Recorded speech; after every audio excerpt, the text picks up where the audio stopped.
नमस्कार साथियों, जन की बात अमरनाथ के साथ में एक बार फिर से आपका स्वागत है। साथियों, जैसा कि मैं लगातार करता आ रहा था कि किसी विषय पर एक्सपर्ट को बुलाकर एक आइडिया आपके सामने पेश कर रहा था। इस बार इस वीडियो में मैं ऐसा कुछ नहीं करने जा रहा हूँ। मैं किसी एक्सपर्ट को नहीं बुलाया हूँ, न ही कोई आइडिया आपसे शेयर करना चाह रहा हूँ। मैं सिर्फ दो घटनाओं का वर्णन आपके सामने कर रहा हूँ और उस घटना में जो बातें हुई है उन बातों के बारे में आपकी क्या प्रतिक्रिया है, मुझे बस ये जानना है। मुझे यह जानना है कि आप इन घटनाओं को अपने नज़रिए से कैसे देखते हैं।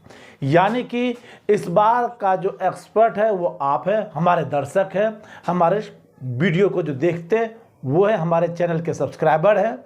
उनसे हम राय चाहते हैं इन घटनाओं के बारे में। फिर अगर हमें लगेगा कि आपका कुछ डिमांड है, कुछ ये चीज़ जानना चाहते हैं जो नहीं समझ पा रहे हैं, तो मैं एक्सपर्ट को बुलाने की कोशिश करूंगा। लेकिन सबसे पहले मैं आपसे प्रतिक्रिया चाहता हूं। आप अपनी प्रतिक्रिया हमारे चैनल के पेज पर, चैनल के कमेंट्स बॉक्स में अवश्य दें। उसके बाद मैं एक्सपर्ट से बात करूंगा।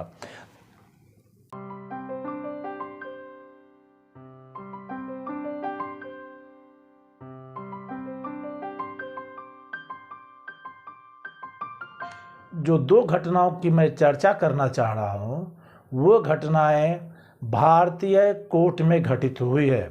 यानी सरकार और कोर्ट के बीच में जो बातचीत हुआ है उस पर आधारित है। भारत सरकार ने कुछ बातें कोर्ट को कही है, कुछ बातें कोर्ट ने सरकार को कही है, और इन दो बातों के अंदर कई बातें छिपी हुई है। आपको उन बातों को जानना है, उन बातों को हमें समझाना है, और हो सके तो आप कमेंट में ज़रूर हमें बताएं कि वो बातें आपको किस तरह से झकझोरती है, या फिर आपको लगता है यह एक सामान्य घटनाएं होती रहती है। तो साथियों, पहला बात है, महाराष्ट्र के पूर्व जो सरकार थी उसके कद्दावत नेता थे संजय राउत। उनका बेल हुआ। उनके बेल के वक्त जो कोर्ट ने कमेंट्स किया है वह बड़ी मार्मिक कमेंट्स है। उसे जब सुनना चाहिए, आपको समझना चाहिए और देखना चाहिए। कोर्ट कह रही है कि जिस घटना के कारण संजय राउत को जेल में डाला गया था वह शुद्ध रूप से राजनीतिक प्रतिशोध की घटना लग रही थी।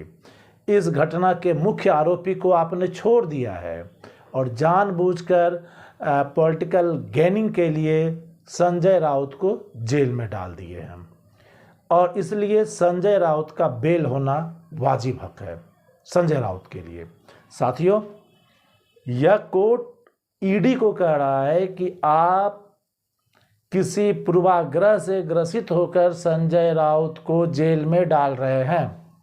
मतलब साफ है कि जो जेल जब में डाला गया है एक पूर्व विधायक, एक बड़े पार्टी के बड़े नेता, वह किसी दूसरे पॉलिटिकल पार्टी के दबाव में, यानी कि ईडी स्वतंत्र इकाई के रूप में जो बातें करती है वह मुख्य रूप से किसी के दबाव में काम करती है और पॉलिटिकल गेन और लॉस के आधार पर लोगों को अरेस्ट करती है।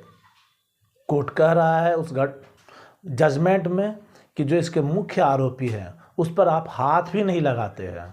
उसको आप अरेस्ट तो छोड़िए, उस पर आपको चार्जशीट भी करने में डर लगता है, और एक दूसरे व्यक्ति को जो इस घटना में कहीं से शामिल नहीं है उनको आप जेल में डाल रहे हैं और चाहते हैं कि 100 दिन बाद भी वह जेल में ही रहे, जबकि उस घटना के मुख्य आरोपी पर अभी तक आप कोई एक्शन नहीं लिए हैं। तो साथियों, यह सुप्रीम कोर्ट का यह कोर्ट कह रहा है, ईडी का जो कोर्ट था वह कह रहा है, और हाई कोर्ट ने उसको अप्रूव किया और संजय राउत को बेल दे दिया। अब समझने की बात यह है कि क्या जो कोर्ट कह रहा है वह सच है? क्या सरकारी जांच एजेंसियां, किसी के दबाव में काम करती है? क्या पॉलिटिकल गेन और लॉस के लिए जांच एजेंसियों का उपयोग किया जाता है? यह एक समझने की बात है, सोचने की बात है। हमारा इस विषय पर बस इतना सा ही कहना है। अब ये आप पे ऊपर डिपेंड करता है आप इसे किस तरह से एनालिसिस करते हैं और इसका क्या रिजल्ट सुनाते हैं। हम कमेंट में आपके इस क्वेश्चन का जवाब जरूर चाहेंगे। अब बात हम करते हैं दूसरी घटना का। दूसरी घटना इस घटना से ज़्यादा बड़ी घटना है। वह घटना है नोटबंदी।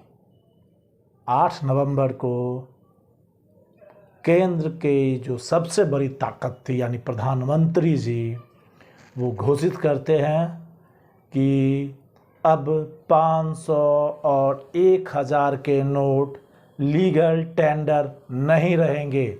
आपको यह वीडियो याद होगा जब प्रधानमंत्री जी 8 बजे रात को यह बोले थे। जरा एक बार इस वीडियो पर नज़र दौड़ा लें। और पिछले 9 नवंबर को सुप्रीम कोर्ट ने उनसे मांगा था हिसाब कि किस आधार पर नोटबंदी हुई थी और क्या नोटबंदी अपने परिणाम को प्राप्त करने के लिए हुआ था, क्या क्या नोटबंदी का उद्देश्य था और किस तरह से कौन कौन सी कमेटियां ने इसे पास किया जिसके आधार पर नोटबंदी लागू की गई। आपको आश्चर्य होगा कि हमारे जो सॉलिसिटर जनरल हैं यानी जो हमारे केंद्र सरकार के जो कानूनविद हैं जो सरकार रिप्रेजेंट करते हैं कोर्ट में खुद केंद्र सरकार को, उन्होंने कहा हमारे पास सफिशिएंट डेटा अभी नहीं उपलब्ध है, हम इसे अभी आपको नहीं बता सकते, हमें कुछ टाइम चाहिए। और उससे भी बड़ी बात यह थी कि इससे पहले केंद्र सरकार कोर्ट को कह रही थी कि नोटबंदी की घटना हो चुकी है, बीत चुकी है, अब इस पर कोर्ट में बहस की ज़रूरत नहीं है, अब यह रिसर्च का विषय है, रिसर्च के विद्यार्थी इस पर रिसर्च करेंगे कि इसका क्या बेनिफिट हुआ, क्या लॉस हुआ। हालांकि कोर्ट ने उस बात को खारिज कर दिया और बोला यह नीतिगत फैसला है। इस नीतिगत फैसले पर कोर्ट को संज्ञान लेने का अधिकार है ताकि आगे से इस तरह की घटनाएं घटे तो उससे पहले इन परिणामों को सोच लिया जाए। तो कोर्ट ने जब उनकी बातों दलील को खारिज करते हुए उनसे जवाब मांगा जो उसकी तारीख 9 तारीख थी, लेकिन सरकार के पास डॉक्यूमेंट्स नहीं थे। जबकि आपको पता होगा कि नोटबंदी के अगले 100 दिन तक सिर्फ यही चला था कि नोटबंदी से ये फ़ायदा है, वो फ़ायदा है, ऐसे फ़ायदा है, वैसे फ़ायदा है। साथ ही साथ सरकार नोटबंदी के उद्देश्य के बारे में बताती थी, नोटबंदी की प्रक्रियाओं के बारे में चर्चा करती थी। तो उनके पास तो फाइल तैयार होना चाहिए था, लेकिन कोई फाइल तैयार नहीं था। अब सरकार कहती है कि मेरे पास कोई फाइल तैयार नहीं है और अब उन्होंने अगला डेट मांगा है 24 तारीख को। मेरी कोशिश होगी कि 24 तक में किसी एक्सपर्ट को बुलाकर नोटबंदी से हुए हानि और लाभ को आपके सामने रखें। याद रखिएगा, भारतीय अर्थव्यवस्था के गिरने की जो शुरुआत हुई थी वह नोटबंदी के समय से हुई थी। नोटबंदी के समय से ही हमारा जो इनफॉर्मल सेक्टर था वह डिस्ट्रॉय हुआ था, उसका परिणाम दिख रहा है।